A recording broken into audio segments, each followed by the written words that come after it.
And I'm Olivia Palmer. And we're from Oh No News. 6 days ago, on December 13th, 1916, around 300 soldiers in the Italian Alps were killed in a deadly avalanche. The cause of the avalanche is unclear, but it may have been used as a weapon of war. 4 days later, another avalanche killed around 10,000 Italian and Austrians. More specifically, the avalanche affected those on the Grand Pause summit of Monte Marmolada and neighboring cities like Paolo Trentino.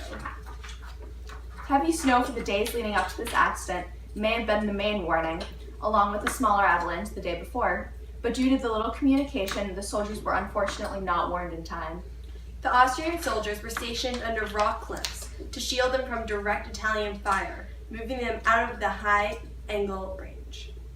For more background on avalanches and how they form, we turn to Alice Tahoney from the University of Colorado's Snow Science program. Alice? Oh my gosh, I prepared something. Good morning. Oh my gosh, I'm so excited. Avalanches are literally my favorite. Okay, I have to calm down. Can't believe I'm on TV. Okay. First of all, avalanches are a form of mass wasting, which is just a super fancy word for the movement of material downslope due to the influence of gravity, aka gravity erosion. Mass wasting is categorized based on 3 things: the type of motion, the speed of motion, and the type of material. There are a bunch of types of mass wasting, like the rockfall, the creep, the mud flow, and the slump. I call it the flump, though.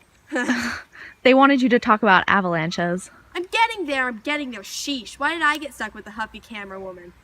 Anyway, an avalanche is defined as a falling mass of snow that contains rocks, dirt, and ice. And though beautiful, avalanches kill an average of 150 people per year. Most of these people are in their 20s, which isn't surprising because, they're a more rebellious type, if you know what I mean. Hey, I'm in my 20s. And I'm sure you're just so responsible. Anyway, the White Death, or avalanche, needs 3 things to form: snow, a slope, and some kind of trigger. 90% of the people who die in avalanches actually trigger it themselves, but the trigger can also be vibrations caused by earthquakes or just a collection of too much snow. An unstable slope can also cause an avalanche to happen. Look, I got some pictures here. So fancy. See here? We have this flat slope. This is more stable because there will be less sliding. Here we have this completely vertical slope. This will also be relatively stable because the snow is stacked on top of each other. But here we see this dangerous 30 to 45 degree slope. This is a bad slope. Snow can easily slide down to form an avalanche. Okay, that's all from here. Back to you guys. Oh, in the studio. Oh, wait. I forgot. Hi, Mom. Hi. Thank you, Alice. We now go to Olive Pomte. She's the lead mountain keeper at Wachusett Mountain in Massachusetts. Olive? Hello? You were going to tell us about snow layers? Yes. Okay, so what do we need to know about this horrific event?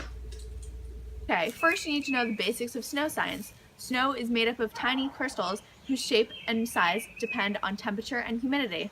These crystals, when collected on the ground, develop snowpack over time. The amount of snow that is collected on the ground differs between locations. For instance, in the nearby town of Concord, Massachusetts, about 3 feet of snow falls each year. However, in the town of Snowbird, Utah, around 70 feet of snow collects each year.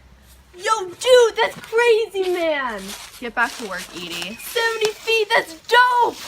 Anyways, there's snowpack whenever collected on the ground, and there's many different types of snow based on temperature and humidity.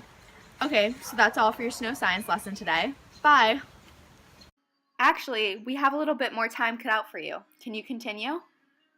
Okay, sure. There are 3 types of avalanches. There are loose snow avalanches, cornice avalanches, and slab avalanches. Oh look, you guys have a diagram. Anyways, the loose snow avalanche, referred to as the powder snow avalanche on the diagram, is when weak snowpack is on the surface. The weak layer of snowpack consists of snow crystals that are not very stuck together. This means that it's relatively easy for the snow to move due to a trigger. These avalanches usually start at one point and go out in a triangular pattern. They are usually not dangerous. Now for the cornice avalanche. Oh, wait, can I do this one? Can I just? I've been the trigger for a Cornice Avalanche, so I'm like first-hand experience. Well, you are in your 20s. Go Yeah. for it. Thanks, man. Okay, so a Cornice Avalanche looks like a wave on the ledge of a mountain, and it's kind of like an overhang of snow. Yeah. That was me standing on one. Yeah. Anyway, if one of those cornices falls off, it can trigger the rest of the snow on the mountain to start to go downhill too. In fact, in terms of the avalanche warfare you guys were talking about earlier, this would have been a relatively easy way for some soldiers to start an avalanche.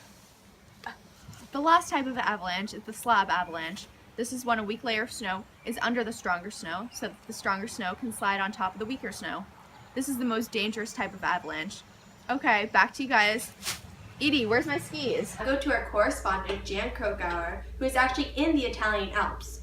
She's with an Italian nurse who wishes not to be named. Jan? Yes, I'm here with this Italian nurse, and I was just wondering what this avalanche looked like or felt like. I can't even fathom. It looked like the snow was liquid when it came down. There was a big blast there. It was very strong. It knocked down many trees. I was safe because I was lower down on the mountain, but I saw that the snow hardened instantly around our soldiers. They can't move. They can't be heard either. One man got out because he spit and he peed to find which way was upwards. What have you been doing to recover from this tragedy? I write home every day and I tell my family that I'm okay. Thank you. Best of luck. Back to you guys in the studio. Heartbreaking. We'll be back for more after this. Do you feel the need to climb but want to be cautious? Don't worry. We have you covered here at Avagear. Our top-of-the-line avalanche safety gear includes everything from the simple snow shovel to the new Avalanche pack. We have the avalanche transceiver to track your location so you can be rescued. We have the probes so you can search victims with style. Or get the avalanche airbag to keep you afloat in the snow. Our avalanche pack pulls oxygen from surrounding snow so you don't die of suffocation. Every item costs $1,000 or less. Visit us today at avagear.com. Have no fear with Avagear! We would now like to break to PB Anjay, the head of the research department for the New York Times, for her take on mountain warfare that has been ensuing all over Europe. PB. Hi, hello. Wait, is it working? I'm looking wrong. What? Over here. Hi. Thanks for having me today. Thank you. Of course. So what do we need to know about mountain warfare? Well, first you need to understand that this is not just regular warfare we're talking about. The mountains are dangerous and changes had to be made. Both sides of the fight have established road building programs, built bridges across mountain ravines, built forts, huts, and barracks for shelter, dug trenches, used explosives to build underground caves and tunnels, and some of the Italian soldiers are actually using cable cars and mules to help transport supplies, and yes, mules. It's also really cold over there, and temperatures below freezing for like 4 months of the years, and it's like an eternity of winter.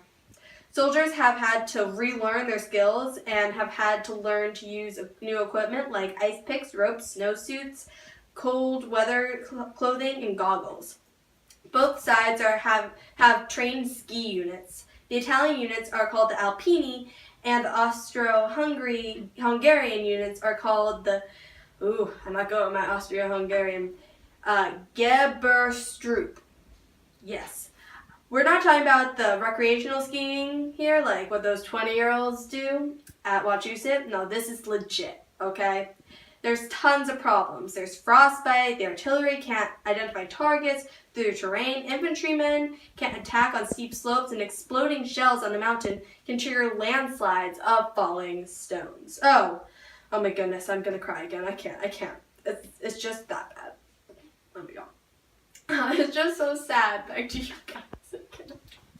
Thanks, PB. Well, that's all for now, but wait, breaking news. The numbers are in for the death tolls. Cam Embert has the latest. Cam? Yeah. Yes, breaking news. Although you already said it, I'm going to say it again. This is breaking news, folks. Listen up, it's breaking news. This is legitimate breaking news. Our breaking news toll has just come in. Can I get a whoop whoop for this breaking news, guys? Whoop whoop. So here's what we got in our breaking news segment. 200,000 tons of snow and ice fell in this avalanche. That's like 1 million cubic meters of snow and ice. 500 soldiers were buried. Breaking news! 400 bodies were found. Around 300 people died. Breaking news! By December 17th, about 9,000 to 10,000 Austrian and Italian soldiers died. Breaking news! So many things were destroyed as well. We're talking about communication lines, fixed ropes, climbing ladders, batteries of men, guns, and mules. Yeah, mules.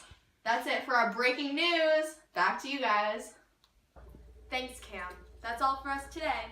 See you next time. But for now, we are Oh No News. News.